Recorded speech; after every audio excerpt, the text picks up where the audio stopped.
I am Dr. Elise Marquis, and I'm very glad to see so many of you today after this quite long summer break. So welcome, everyone. As you know, this series of Science Talk at the Center is developed in partnership with the Environment Agency Abu Dhabi, Emirates Natural History Group Abu Dhabi, the Natural History Museum Abu Dhabi, and Nautica Environmental Associates. So thank you to all of you who are here in the attendance. Fish are often overlooked in comparison with other more charismatic marine animals. But I would like to list 4 facts about fish that should give you a sense of their importance for the marine and aquatic ecosystems, as well as for us, human societies. All right, start number 1. Fish-like animals appeared about 530 million years ago. I see Mark, is it true? All right, yeah. So they have been on Earth for quite some time. As of 2016, there were 32,000 described bony fish species, which was more than all the other vertebrate species, amphibian, reptiles, birds, and mammals. It's quite a fact. Between 970 and 2,700 billion fishes were caught from the wild each year between 2007 and 2016. This is quite a number. And globally, 3.1 billion people rely on fish as their primary source of protein. Again, quite a number. Well, that's it for the facts. I hope you are now hooked and that you really want to know more about fish. Well, it's good because we're going to speak about fish tonight. And I'm very, very glad to have 2 excellent guest speakers to do that, Mohamed Al-Moussalami and Dr. Matthew Mitchell.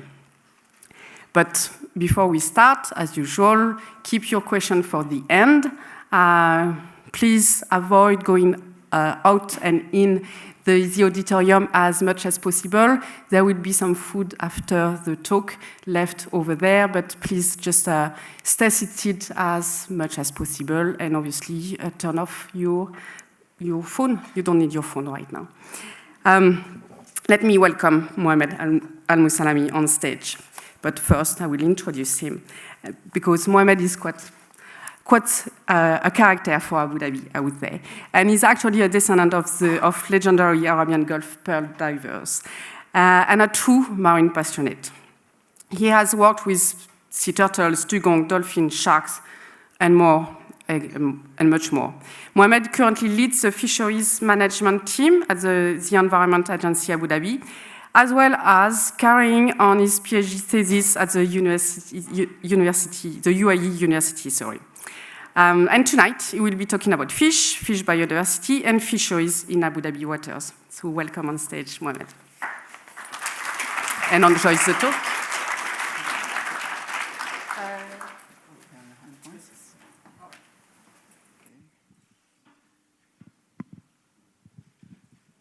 Good evening, everyone.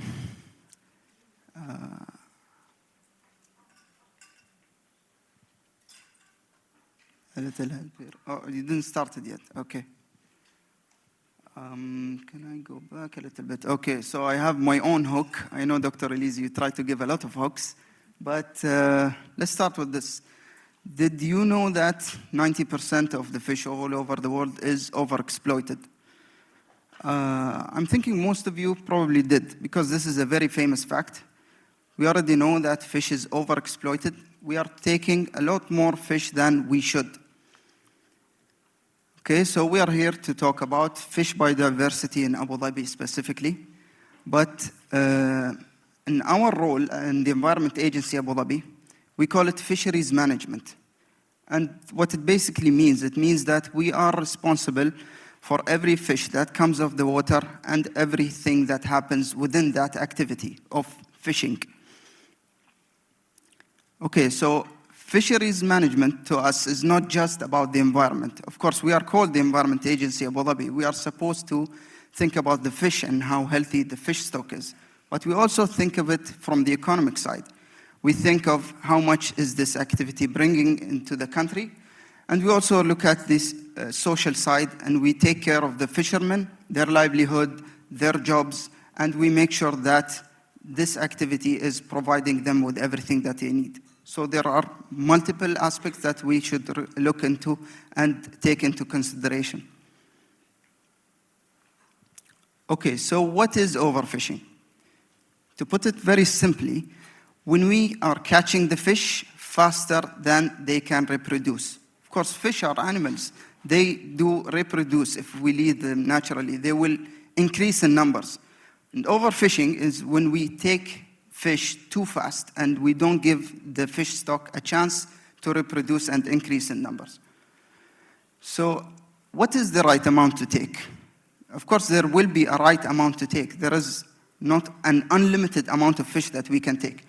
But to try and explain this, let's imagine that this glass over here is the Arabian Gulf or our water body.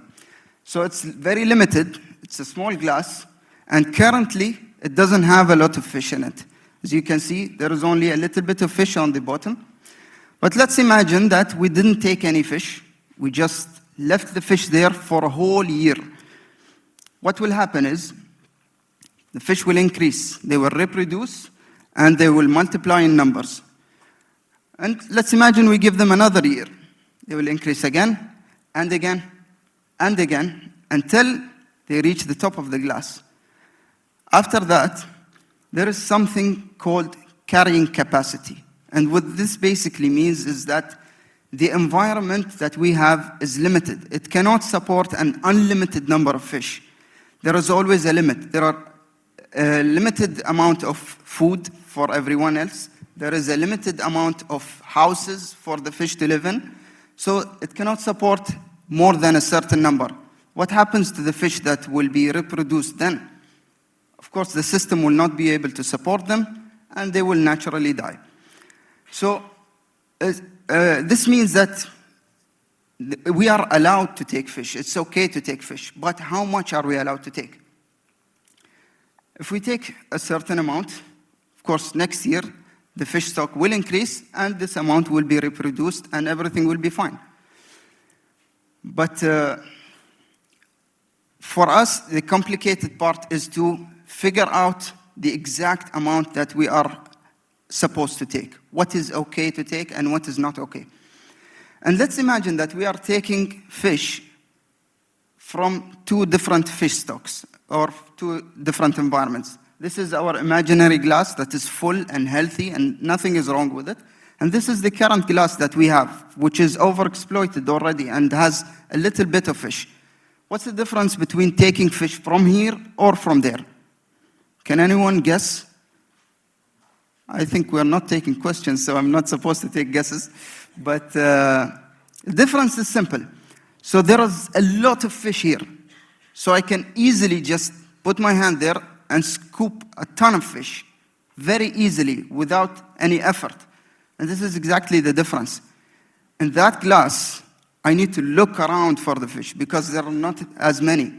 So it takes me more effort to catch the fish there than it takes me here. So I want the fish, the ecosystem to be abundant. I want it to have a lot of fish, so it becomes easier and cheaper for me to take the fish from it. So 1 ton fished out of here can be fished in 1 boat, but 1 ton fished out of there will require about 10 boats. So that's the difference. Okay, so in Abu Dhabi, we have 5 main landing sites that we have been monitoring and collecting data from for the past 20 years. So we have very good and reliable data. Last year, we have fished 1,135 tons in Abu Dhabi. This is relatively low because Abu Dhabi is a small-scale fishery and it is an artisanal fishery. So it's a traditional fishery and not a very big-scale commercial fishery. That's why this number is okay for us. And 50% of everything we caught last year was with hand line, which is one of the most sustainable gears. And the other 40% was using Hadra, which is another sustainable gear that we are very proud of. It's very unique for Abu Dhabi. And it's basically a fixed stationary fishing trap. Okay, so let's look at the past 10 years. We have been catching a lot more fish in 2014, 15, 16, and the number is going down now. It went down dramatically since 2018. But is that because we don't have as many fish? It looks like that, but it's not the case. The reason for the big drop here is because we have introduced new regulations, new laws, new ways to keep the fishing activity within the sustainable limit. So the two major things that happened in between 2018 and 19 is that we have stopped completely the use of nets, and we have also stopped the use of fishing traps. Okay, so what did this do to fishing in Abu Dhabi? So basically now we are in terms of numbers, 91% of all the fish stocks that we have are within the sustainable limit, are being caught within the sustainable limit. And if we talk about volume, 83% of the landings are also within the sustainable limit. This diagram here shows what we are trying to say here, but this talks about our performance. Does not talk about the health of the fishery or the fish stock or the ecosystem. This just says if we are on the right track or not. So we used to be very low here, between 10 and 20% in terms of sustainability of our fish stocks. Most of the fish were caught above the sustainable limit, were overfished basically. But today, after introducing the new laws and regulations, we are at the 80% of sustainability level, and we have exceeded our own targets as well.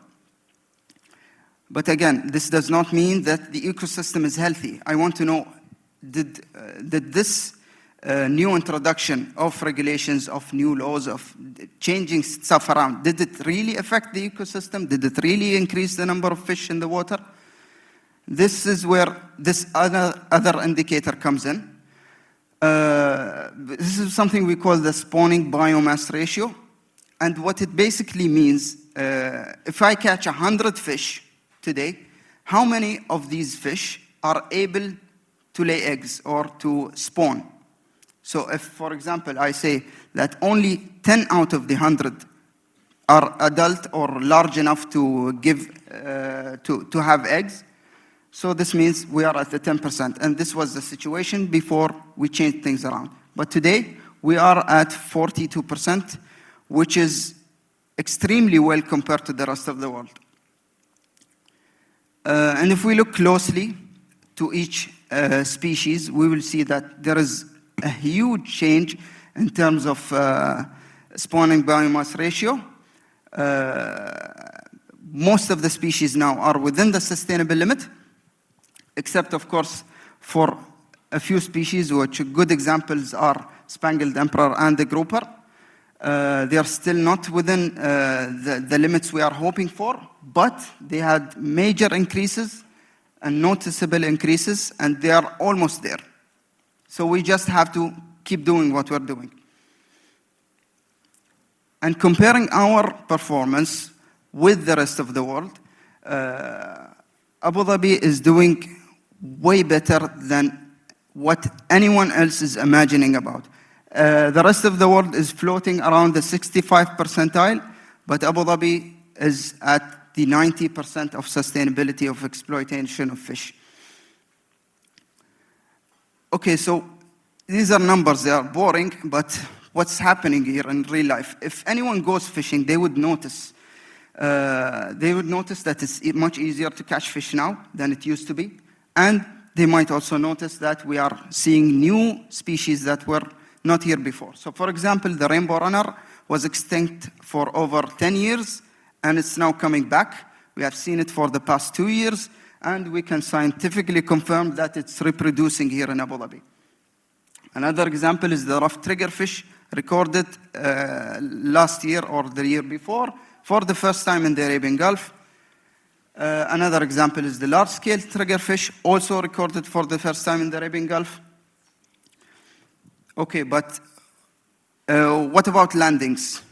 So how much fish are we landing compared to the previous times? So in the past 3 years, the gray mullet have increased by 1-fold. So it increased by 100%. We are catching 100% more of this fish than we used to.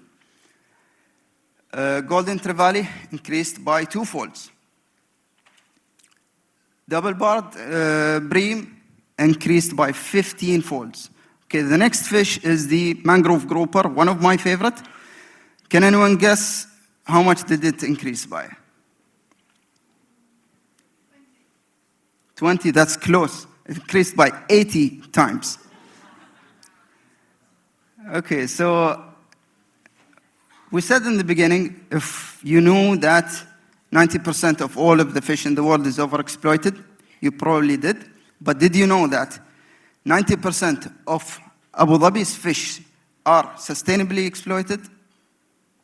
If you didn't know, now you know. Thank you so much.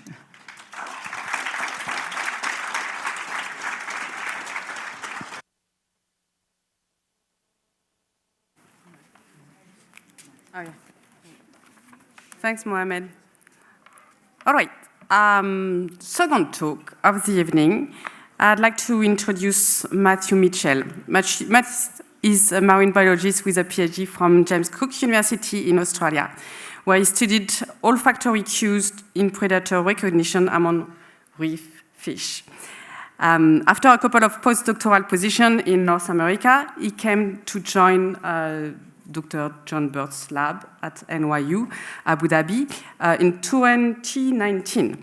And his research focuses mostly on how fish adapt to the extreme environments of the Arabian Gulf. And this is exactly what he will be talking about tonight. Welcome on stage, Matt.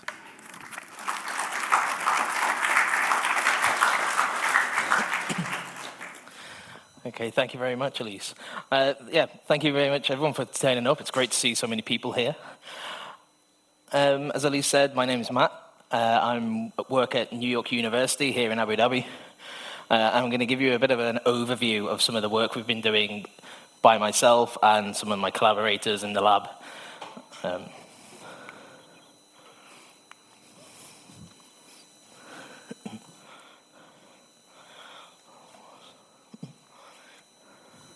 Is it working?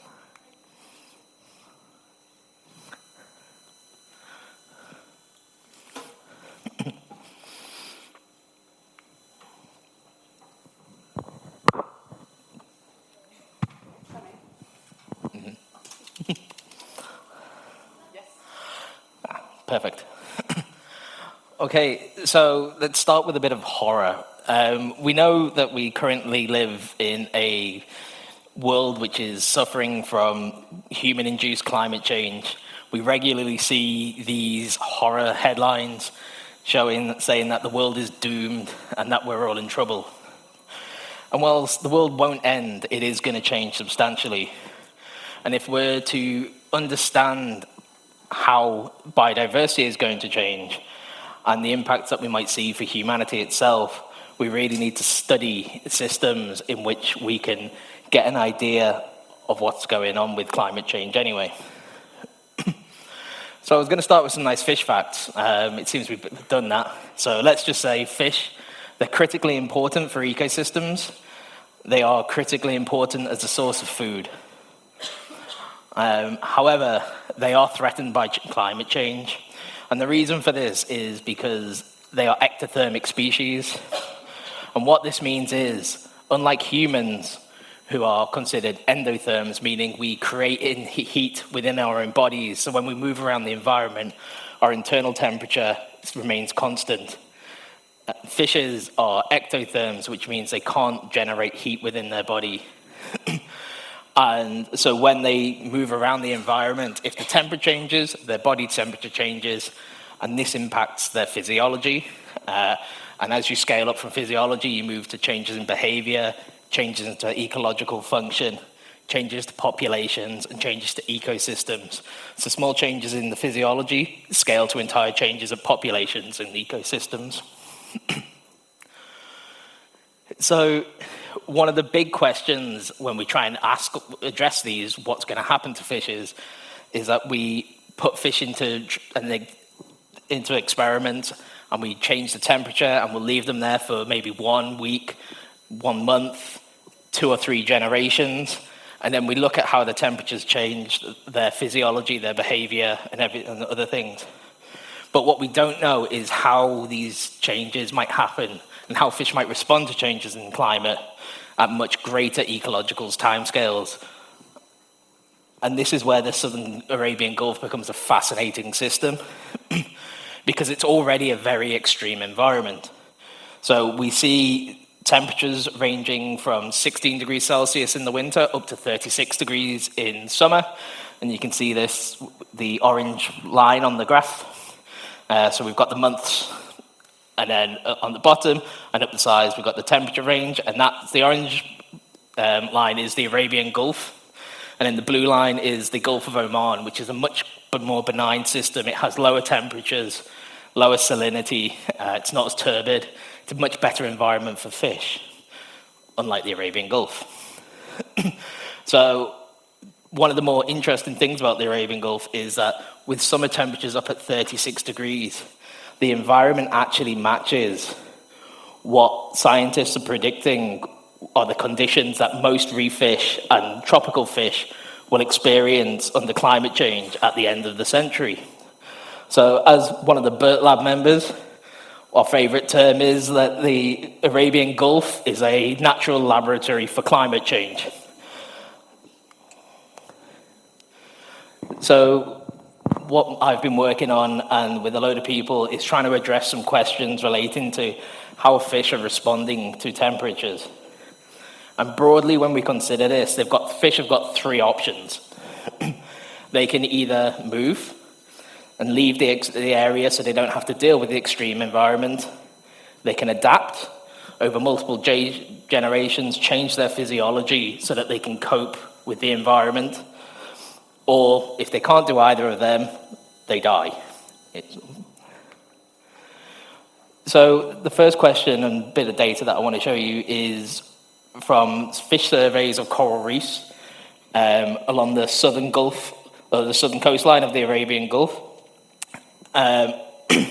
These were conducted in 2019, and they just show the changes in abundance and diversity of fish. So the number of fish species and how many fish there are on these reefs. As we move from the top of the Musson Dam and at the entrance to the Arabian Gulf, where the temperatures are a little bit more benign, it's more friendly an environment for fish. And then we move down towards Al Hail, where we experience the most extreme temperatures within the Gulf. So what you can see here on the bottom graph is the blue column is the number of species we saw at these reefs. And then the orange bars are the number or the average abundance of fish that we were surveyed. So what you can see in the Musson Dam, we've got lots of fish, we've got lots of species of fish. But as you move into these more extreme environments, we see a sharp decline in both the number and species of fish, to the point that by the time you get to Saadiyat Reef, which is just off the coast here, we've got only 50% of the species remain, and there's an 80% reduction in the overall abundance. So when we say, if we think about this, about which species are able to actually survive in these extreme environments, it's not many. But some do, and I think that's the important thing to take home from this. So I said you've got 2 choices. You can move, you can adapt. So this is data from someone in a member of a lab called Grace. It was published in 2020.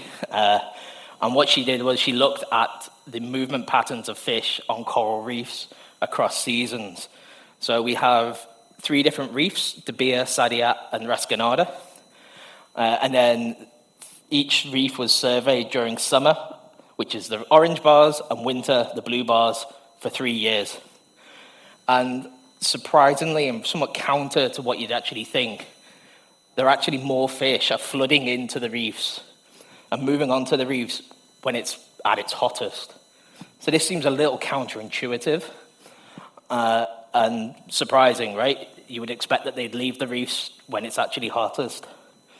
But what we actually don't know is where are the fish coming from and where are they going? And we think there may be two different ideas with relating to this, and it relates to temperatures and temperature regulation.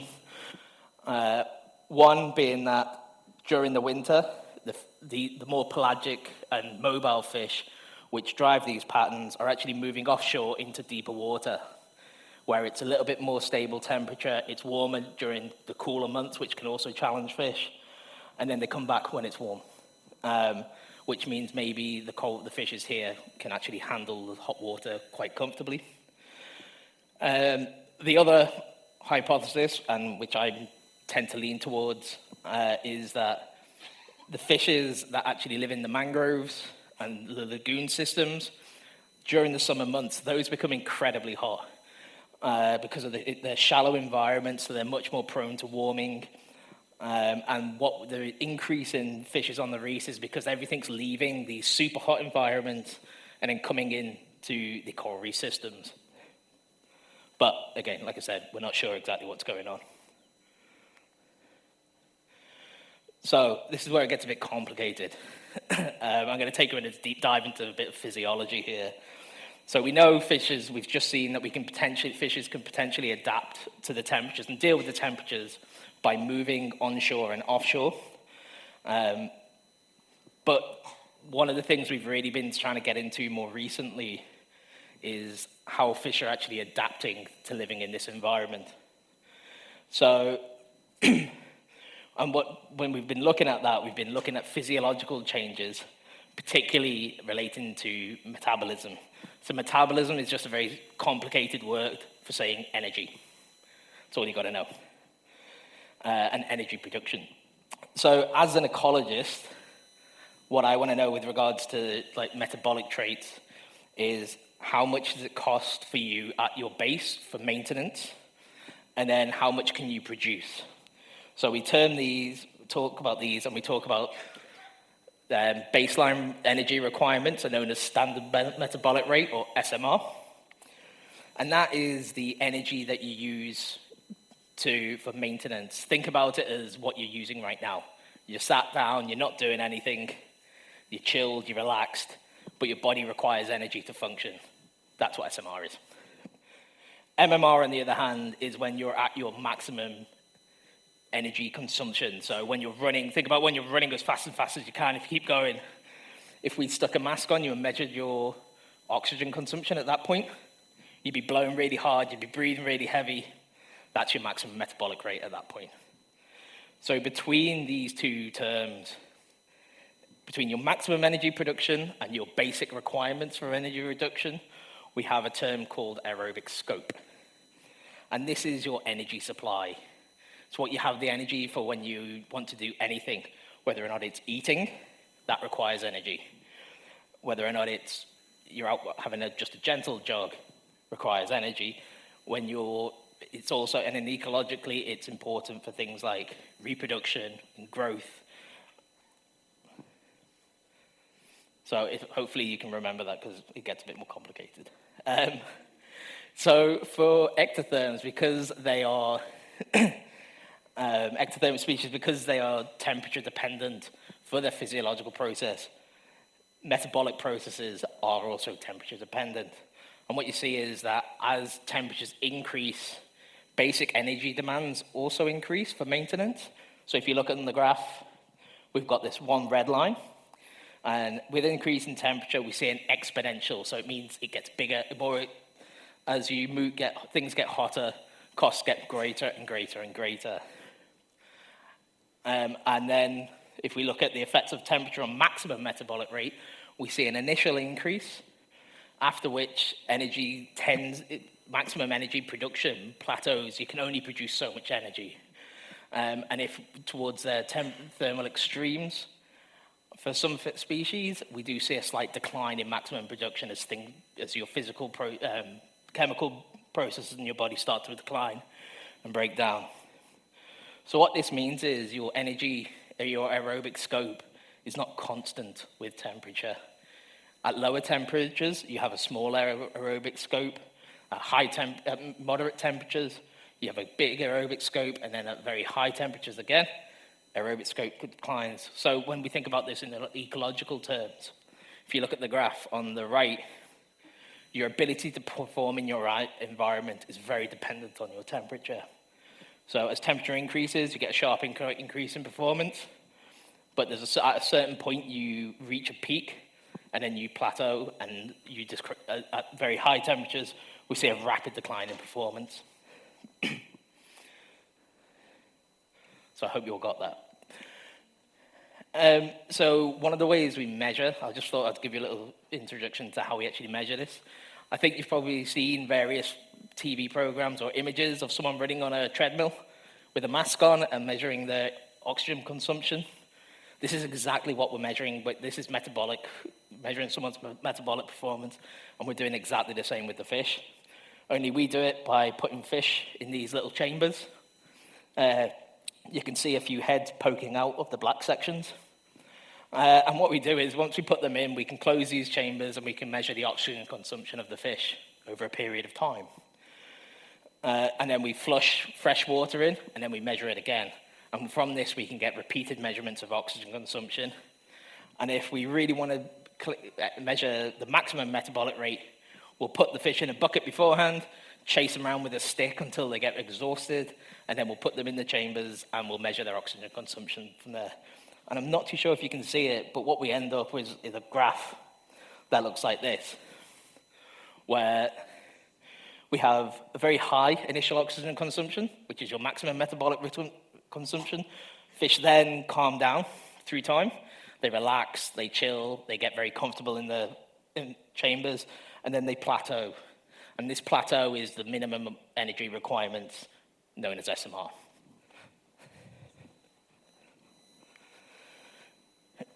So when we actually look at metabolic performance, the metabolic performance is very interesting because basically it's the energy that allows you to perform in your environment. So if we look at it, it gives an understanding how metabolism changes with temperature, allows us to measure the performance of an individual within an environment. So one of the things we really wanted to understand was how, when we think about whether or not things have adapted to live in these conditions, or whether or not they can simply tolerate it. So whether or not, when we talk about, so adaptation simply is the physiology of the fish has changed over multiple generations.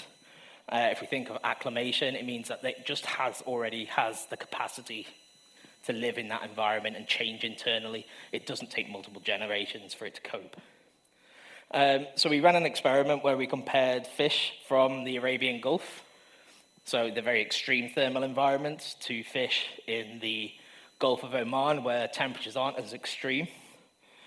We measured their SMR and MMR across multiple temperatures, representing 27 degrees, which is the mid-year temperature, 31.5 degrees, which is the maximum temperature in the Gulf of Oman, and then 35.5 degrees, which is the maximum temperature in the Arabian Gulf during summer. And we did it for two separate species, Lujanus ehrenbergi, which is a common snapper. If you've ever been swimming and you've seen a yellowy, silvery fish, that's this guy. And then we also did it for the bream Saganiscanum, which is another very, very abundant small reef fish. So if we look at the graph on the left, we don't have to get too complicated on here. What we see is that the orange bars are the fish from the Arabian Gulf. And these are the heat-adapted fish. And then we've got the fish from the Gulf of Oman, which are not the heat-adapted fish. And the only thing I really want you to take from this is that the bars are paired all the way through. So SMR, it's the same performance. And then For MMR, we see the same performance again between the two different populations. So what we're seeing here is that the fish from the Gulf of Oman are already capable of surviving and doing very well at the temperatures experienced by the fish in the Arabian Gulf. So potentially this fish is actually pre-adapted to climate change. Also, the other thing to notice is that the gap between the tops, so SMR and MMR at the respective temperatures, is fairly constant. So they're actually maintaining what I said was their aerobic scope. So they have capacity to work throughout. So these guys are absolute workhorses, really good at handling temperature, and probably going to outlive us all. It's not quite the same story when we look at the Saganas Gainum. The first thing you will note, again, if you just looked at the pairs at these different temperatures, and for SMR and MMR, is you will notice that there's bars missing at the highest temperature for the Gulf of Oman. And the reason for that is when we collected the fish and we tried to acclimate them, so we brought the temperature up very slowly through time, those fish started to struggle really badly because they weren't able to handle the temperature, so we had to remove them from the experiment. So first and foremost, we know that what this says is that Saganas Gainum in the Gulf of Oman cannot acclimate to these higher temperatures experienced by their counterparts in the Arabian Gulf. And similarly, if you just focus on the orange here, we see that a dome shape in the performance of the maximum metabolic rate. So we're seeing a difference in performance with aerobic capacity, and it's actually at the highest temperatures, it's declining. So they're not able to work as well at these very high temperatures, even when they've already lived in the Arabian Gulf for multiple generations. So we're seeing potentially partial adaptation here. So the fish, whilst they are able to live here, they can't perform very well, but they've already gone under some level of adaptation. So these fish would probably come from the Gulf of Oman, moved into the Arabian Gulf, and they are still adapting over multiple generations. So it kind of, what I'd like to take here is, we've got one species, superheroes, can handle the temperature already. One species which is slowly changing in order to adapt. Okay, so whilst these fish are actually able to live in these environments, it also comes at a cost. You know, they might be able to have great aerobic capacity, but there are still some trade-offs. One of these is that fish tend to get smaller when they live at higher temperatures. And this is a universal phenomenon. It's something called the temperature size rule. It happens in marine systems, it happens in terrestrial systems. It simply says, as things get hotter, organisms get smaller. But we don't know why. So there are two kind of broad competing theories about this. One relates to limitations in oxygen supply. Larger fish aren't able to get enough oxygen into their body to grow.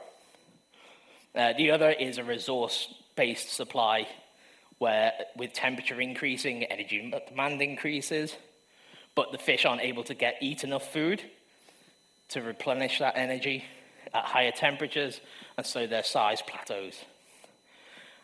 So we tested this using this guy up at the top, which is a little grouper we find out on the reefs. If you've ever been diving out here, you'll see his little red head sticking out underneath the coral. They're a predator, and they're a pretty cool little fish. So like we did with the last experiment, what we did was we put them into respirometers, we measured their metabolic rates, and as you will see on the left-hand chart here, when we looked at the differences, the effects of size and temperature, we find in a relationship which you would expect. As things get bigger, they require more energy, so their standard metabolic rate gets higher. As temperature increases, they require more energy. The metabolic rates increase. So we see a nice little slope where fish that were exposed to 27 degrees are at the bottom, fish that were 32 are moderate, fish that are 35 held at 35.5 degrees. These guys require the most energy out of all the fish. And if you remember, when we looked at their aerobic scope, again, we find as things get bigger, they have a greater aerobic scope, greater capacity for work, which you'd expect. You know, these guys are going to need more energy, so they need to be able to have greater capacity to acquire more energy. But where it gets a bit weird is when we look at how much these individuals eat. So when we measure the metabolic traits, we starve the fish so that the cost of digestion isn't included. But what we did was we fed these guys in the respirometers, and then we were able to measure how energy changed. But for this simple thing, I'm just going to show you the meal sizes. If you require more energy, you're going to have to eat more if you're going to be able to grow and reproduce and everything else. So you'd expect as temperatures get higher and things get bigger, you're going to eat more. But we didn't see this. We saw as things get bigger, things eat more. But as temperature increased, we only saw that individuals ate more as the temperature increased from 27 to 32 degrees. And what we saw when we put fish in at 35.5 degrees is that food consumption actually reduced, and many of our fish actually stopped eating. So this creates a discrepancy between the energy requirements and the actual energy that they're taking in at these very high temperatures. And this is what we think is possibly creating this plateau and smaller sizes at higher temperatures. The individuals simply aren't able to eat enough to actually be able to grow. So just to kind of bring all this together, as we move forward in climate change, with changing climate, what we can, from our results, we can actually say, and extrapolate wildly to some extent, is that fisheries are possibly going to suffer because as things get hotter, we're going to have fewer fish, we're going to have fewer species of fish. We also know that fish are going to get smaller, and smaller fish produce less offspring. So we're going to have smaller generations and less fish in future generations. So we're going to have to start thinking about fisheries in a way that matches the way that the fish production is going to change.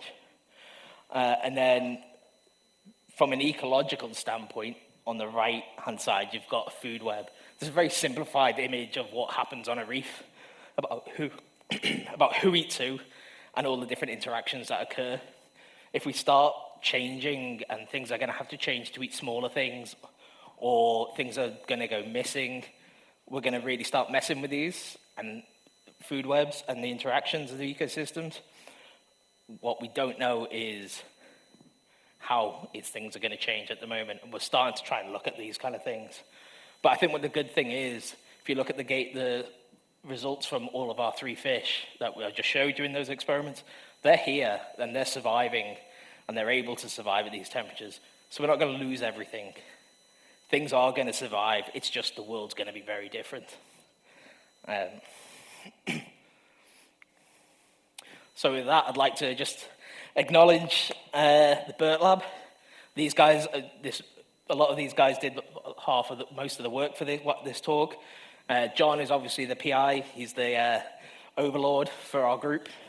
He tells us what we can and can't do. And then some of the work that I've presented, these are papers belonging to Dr. Grace Vaughan, Dr. Dan D'Agostino, and Dr. Jacob Johansson, all former members of the lab. And then below that, there's a few names of people who are also currently in the lab who are involved in these projects as well. So thank you.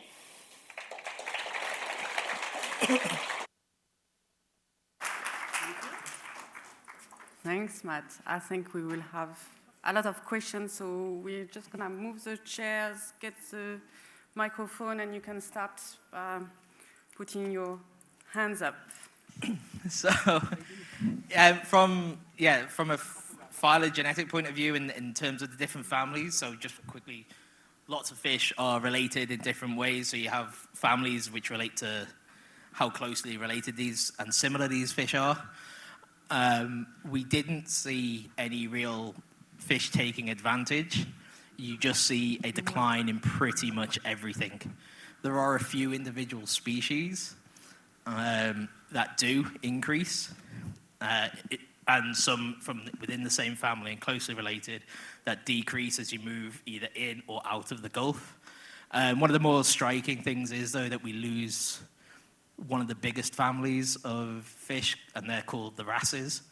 They're pretty much gone completely, and yet they're the most diverse group of fish we know that we normally see on reefs. So nothing increases, things decrease, but they seem to decrease at different rates. Interesting. Another question? Oh, yeah. Your studies, these reflect, I'm sure you would have compared your analysis with similar studies elsewhere in the world as well. Yeah, with the microphone is better. Thank you. Sorry. You would have done similar studies or looking into research that is published with similar studies done elsewhere, right? So are these consistent, the results, what you found, with regards to the warming of the waters? To an extent, yes. I mean, we don't have too many. This is a very unique system. There's nowhere else really that has these temperatures. So studying these responses in natural systems hasn't been done elsewhere. But in laboratory studies, things like the reduction in feeding that we see at higher temperatures, that's a fairly well-established phenomenon. Thanks. Yes, we can. First of all, thank you for all the information. It was amazing. I have a question regarding to a news article I read today that some of the coral which wasn't bleaching till 2-3 weeks ago is now bleaching because of the increase in temperature in the Gulf. So does bleaching result in less food or ecosystem destruction? If yes, do you still feel that the fish would be returning back to these reefs in high temperature because the sources of food go down? Well, this is quite a question. Oh, yeah. I'm not too sure where to start unpacking that one. So what you're asking is, as corals bleach, are fish eating the corals? And then 2, if they bleach, how do the fish respond to the bleaching? Around here, we don't have that many species of fish that are only eat corals. We do see, so we have damselfish that during the summer eat anything, and then when things get very hot, they actually just only eat corals. So we don't actually know specifically right now how the fish are in this region responding with regards to eating the corals. Globally, when we see a loss of coral and corals die post-bleaching, we do see fish that only eat corals, they do tend to disappear. If the reefs recover, they come back. How that actually affects around here, it's a unique system. So I would expect we are seeing a decline in the fish post bleaching. We've seen a lot of damage to the reefs over the last few years, and generally there's visually, at least, I'm not sure if we've quantified it yet, we are seeing fish disappear off the reefs. But yeah, I hope that answered your question. Yeah. Thanks. Just here? Oh, wait for the microphone.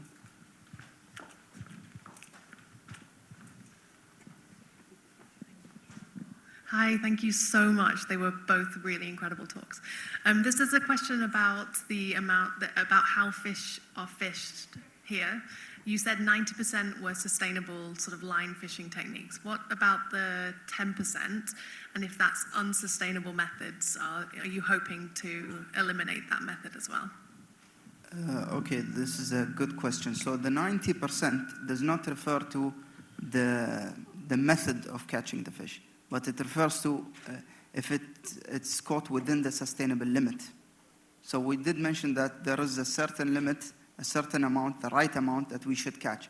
So 90% of all the species are caught within that number. The 10% is caught above that number, so are caught more than they should be.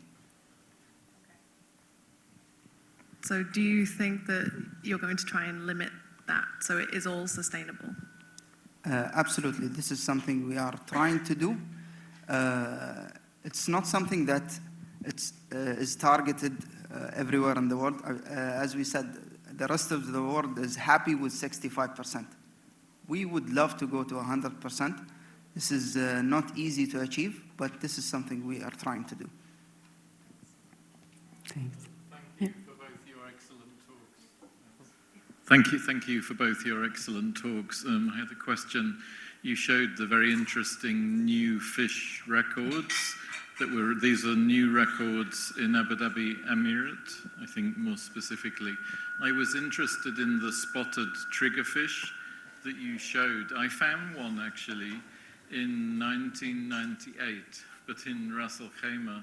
And it's actually published in 1999 in Tribulus, the Journal of the Emirates Natural History Group, because the photograph, I was like, oh wow, that's the fish I found. But when I was doing my PhD research, it was nice. Your talks complemented each other because I deliberately went to Ras Al Khaimah, to the fish souk, and went from there to the East Coast to collect different fish because I was preparing the skeletons.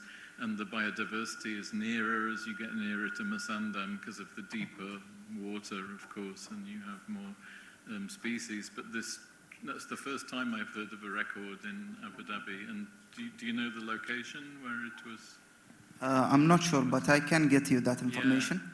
But this is something very complicated, of course. I mean, fish change their habitat for many reasons. But for us, we'd love to believe that it is because they found a safe haven in Abu Dhabi because we have changed things around. So this is, of course, not a very scientific reason, but I'm sure it helps.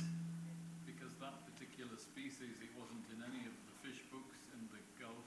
And when I found it, it was a sort of surprise at the time, but because it was from Ras Al Khaimah, and sometimes the fish are locally caught there in Masandam. It's near for it to enter the Gulf, but it's very surprising to find it in Abu Dhabi. So congratulations on new record. Thank you. Abu Dhabi. Thanks. We have a question just behind you.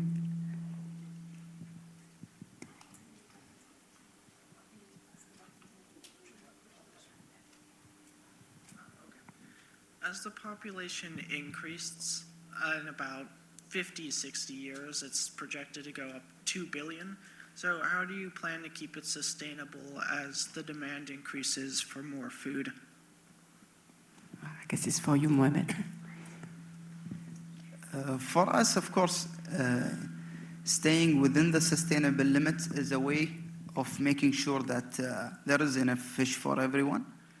But also something else that the whole world is looking into, and especially Abu Dhabi, is currently aquaculture. We are learning more and more every day on how to farm fish. So we raise our own fish instead of catching the fish from the wild. This, of course, helps supporting the growing population, and it helps give a break for the wild population.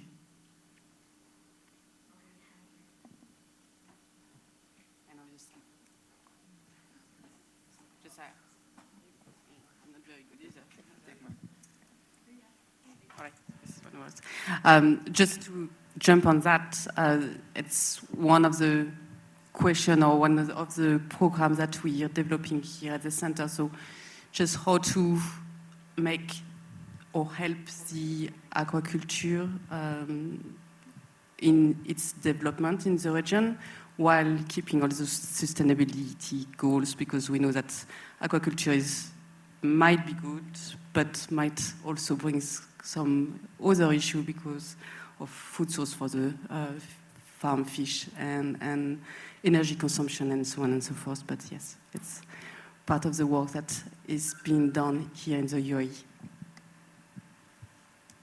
All right. Yes, is there? Oh, sorry. Hello, my name is Mohammed Ran Ahmed. And my question is, if temperatures keep on rising, which countries will be the most affected? Which country's fishing economy will be the most affected? And will any countries will have benefited from this? You're talking about country? Country is the most affected? Yeah, countries, as in globally. Somebody wants to answer that? I guess why with climate change I have a stab. I'm not an economist and I'm not a geopolitician, so I'm a fish biologist.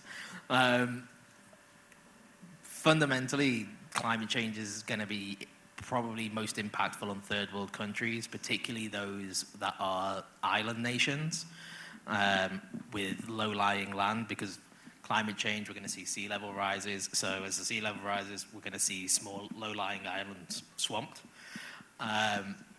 From a more economic point of view, I'm not going to touch that.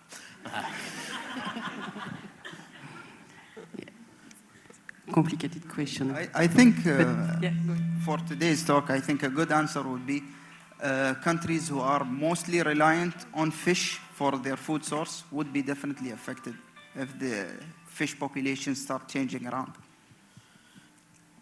Yes. Yes, Ista. Wait for a microphone because...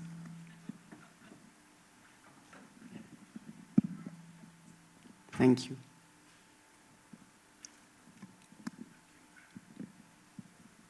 Okay, my question was more on the first slide from the first presentation. We talked of looking at fish management from a societal and economic point of view. So when we went on, we said we're now 90% sustainable.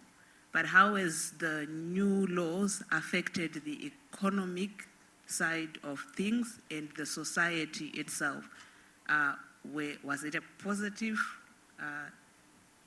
change or a negative change, considering there are families that were surviving on the fisheries and maybe the laws actually made it difficult for them to continue the living? The second question would be, we are looking at 90% sustainability with chances of getting to 100, which means we might exceed our carrying capacity. How are you going to then change the laws back so that people can fish more and manage the ecosystem? Or do we have other plans for if we ever get to the 100? Okay, so you are cheating because you have two different questions. Yeah? Matar is not happy with that. Okay, I'll try to make it quick. So for the second question, 90%, as I tried to explain, is only measuring our speed. So we are driving at 90 kilometers per hour, but that does not mean that we reached our destination. So if we maintain this 90%, we will, of course, we might reach the carrying capacity there. But it doesn't mean that we are at 90% of the carrying capacity. The first question was? What was the economical impacts of all the regulation. Yes, yeah. yes, this is a beautiful question. So it speaks of the complexity of what we do. We are not only managing fish, we are also managing people. So we do care about their livelihood, and all they care about, of course, is how much money they are making. They see it that way, but we see it differently. We see it that we have to make sure that they will keep making money in 50 years later. So it's, of course, a challenge, but we do offer some other compensations for them, and we try to derive them to other sources of income, like aquaculture. So we try to teach them more about aquaculture and how they can utilize other sources of income, because it definitely affected them. You're true. And yeah, I guess just to jump on the carrying capacity, I guess in nature it's very hard. It's not gonna be. There will never be too much fish or too many fish. there will be an equilibrium. It's just trying to bring the fisheries to keep that equilibrium. This is the main thing, and I guess this is what we call sustainable fisheries. But there is no risk of getting too high or too much fish suddenly that will, you be reassured. That should not happen. Another question, and we had Mata here. Do we have?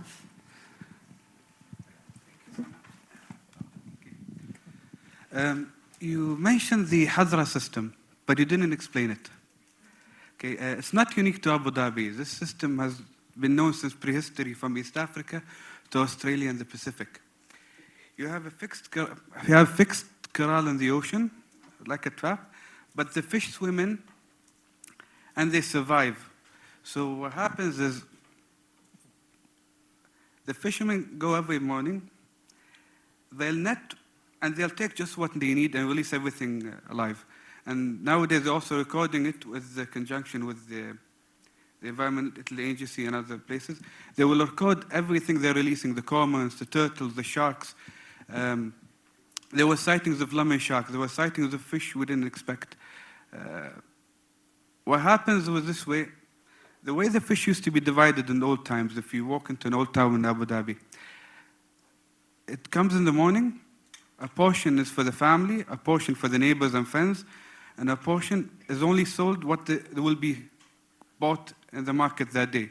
And back in the old days, it's like the consumption was like 70–80%, because a lot of the Bedouin, they relied on fish for protein. And then they would actually come to Abu Dhabi, to other ports, and they would pick it with them before they go all the way to Leo and Alain. They would have different methods of salting and preserving fish to survive in the desert. And then whatever is left will be dried, and there's a line, like the laundry line in every village. And there's dried fish there that is left for free for the poor, the needy, and the passerby, and the stranger, and the traveler. So anyone who can't afford his food will have what he needs. So they only take what they need. It eliminates bycatch, and it eliminates overproduction, and I mean over the waste. We never heard of fish dumps until the 20th century. And a famous case is the orange Rafi case. It's a deep sea fish. It never interacted with humans in its since its existence until, for commercial reasons, they decided to tap into it, and they trawled the oceans with heaps of this fish that no one wanted to buy, and they ended up in landfills. So that was like the 20th century issue. Deliberate overfishing to control prices. This was never known here for centuries. And nowadays, in the past few years, endangered fish are increasing in numbers. The bowmouth guitar fish, which was critically endangered, has been recorded from Oman all the way to Kuwait in the past 3 years. And that's an interesting achievement. Also, I think about some of the oceanic triggerfish, just in a lot of the things that are going on also connected with development, with the dredging. There's a recent paper published that they're expecting more pelagic fish to enter the Gulf because of the dredging and the water getting deeper. It explains more oceanic triggerfish. It explains more makos in the Gulf, which were more popular in the Gulf of Oman. So that's the additional information. And thank you so much for the wonderful talk. Thanks, Mata. I don't know if it's working. Yeah. I guess just, of course, traditional fisheries worked as long as there was just a very low number of people. But then any traditional fisheries, if you increase the number by 100, 1,000, then the impact would be very different, I guess. Yeah. Thank you, Matar. And this is exactly why I didn't elaborate on Hadra, because it's a topic on its own. And I think maybe it should be a science talk about Hadra. All right. Yeah. Noted. All right, we'll take one more question, and we have one here. If the microphone can go. No. There is a girl with, and there will be another girl here. Perfect. Yes, lady. So I wanted to ask, you guys were mentioning about like how because the waters are much warmer here, like it's almost used as a laboratory or whatever. Have you noticed that there have been like a lot of environmental agencies coming and like exploring the waters and maybe using it as an indicator for the future? Because I think OceanX did an expedition here like a year ago, maybe, I'm not sure. But have you noticed that there have been like people coming globally just to like use that as an indicator? Very good question.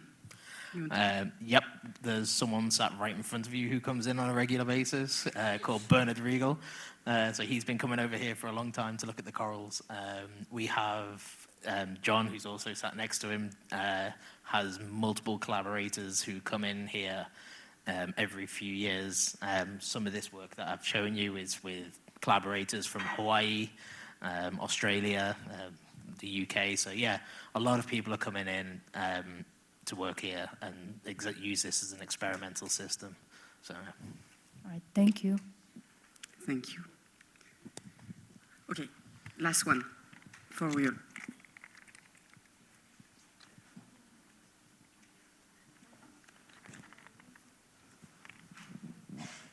Thank you. Hello. I just wanted to ask, you mentioned that for humans to measure the MMR and SMR, you used oxygen tanks, but for fish, how do you measure that? So yeah, we measure, so with people, you measure how much individuals are breathing in and out. It's the same, we measure the oxygen consumption in the water. So we have what are oxygen sensitive little sensors. We can put them in the water, and then we use fiber optic cables to read the changes in the oxygen in the water.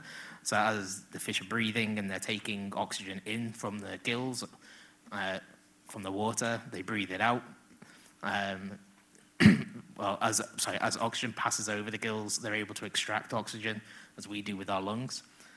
So it's almost exactly the same as you would with a person. We can measure how much oxygen was in there, and then how much as they breathe and take oxygen from the water, we can measure the change in the oxygen.